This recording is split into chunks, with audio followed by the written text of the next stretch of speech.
the Saturday Sabaq.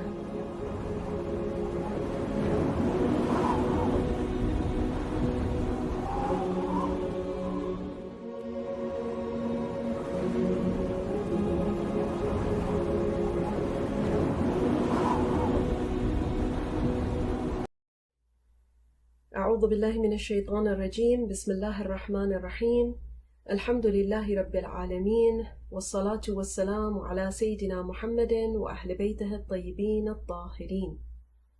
Alhamdulillah, it gives me great pleasure to share with you that with the dedication and support of many, we are now able to bring to you a weekly session which will be called the Saturday Sabaq.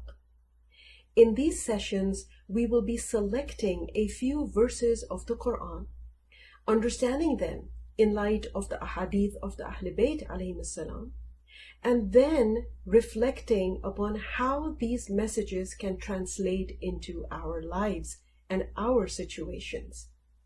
There will also be an opportunity for you to send in your questions via email, and whenever our topic allows it, we will be sharing those questions and answers with everyone else.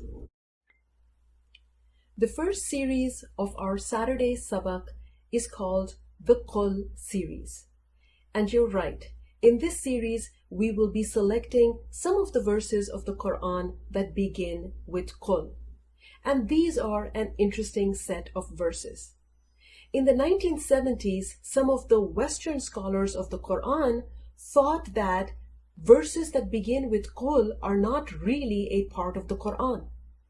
Because most of the verses that start with Qul are like dua, they thought that maybe these are the personal supplications and the personal du'as of the Rasulullah, and then later the Muslims added this to the Qur'an with the word Qul in front of it so that it looks like a divine command. Of course, that's a very problematic view which was not supported at all by any of the Muslim scholars. In fact, when we study the verses in the Qur'an that begin with Qul, we find that there is a wide variety of topics and themes that start with this word Qul. For example, Qul starts our theme of Tawheed as well. In our Salah, we recite Qul Huwallahu Ahad. Also about the matters of Ghaib, which is a part of our Aqaid.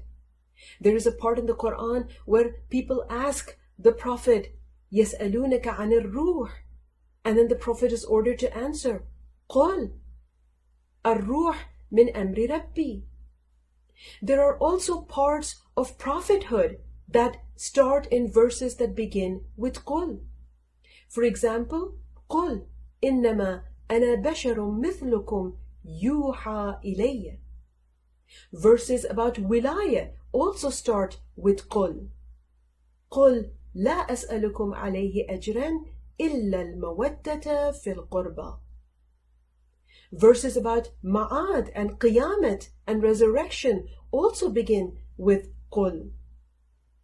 For example, in Surah Yasin, which we read so often, مَنْ يُحْيِي الْعِظَامَ وَهِيَ رَمِيمٌ قُلْ يُحْيِي الَّذِي أَنْشَأَهَا أَوَّلَ مَرَّةٍ. Also, when it comes to good etiquette and good akhlaq, we have verses that begin with Qul.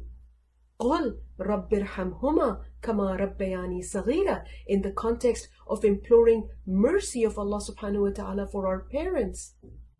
And of course, the verses of the Quran which begin with Qul also include verses of dua. For example, قُلْ رَبِّي زِدْنِي عِلْمًا.